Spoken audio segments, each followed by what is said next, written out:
না ধৰাগুলো না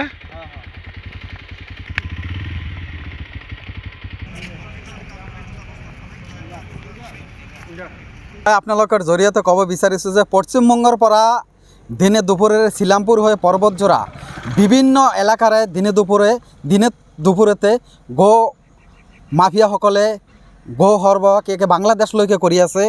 আমি এই পৰ্বতজোৰাৰ কাজিগাঁও থানা আৰু লগতে বকৰিবাৰী থানা আৰু গৌৰীপুৰ থানাৰ অন্তৰ্গত বিভিন্ন নদী পথৰে গো মাফিয়াসকলে গো সৰবৰাহ কৰি আছে আৰু বাংলাদেশলৈকে আমি চৰকাৰ আৰু প্ৰশাসনক কম সময়ৰ ভিতৰত এই গো মাফিয়াসকলক কৰায়ত্ব কৰাৰ কাৰণে আহ্বান জনাই। গো মাফিয়াই এই মাফিয়াবিলাকক কিন্তু কৰায়ত্ব কৰিব পৰা নাই। আচলতে সিহঁতৰ লগত আৰু প্ৰশাসনৰ লগত হলিগলি আছে নেকি আমাৰ সন্দেহ হয়। আমি চৰকাৰ আৰু প্ৰশাসনক অনুৰোধ জনাইছোঁ কম সময়ৰ ভিতৰতে এই গো মাফিয়াবিলাকক কৰায়ত্ব কৰি দৃষ্টান্তমূলক শাস্তি দিয়াৰ কাৰণে আমি ABMCয়ে দাবী উত্থাপন কৰিছোঁ।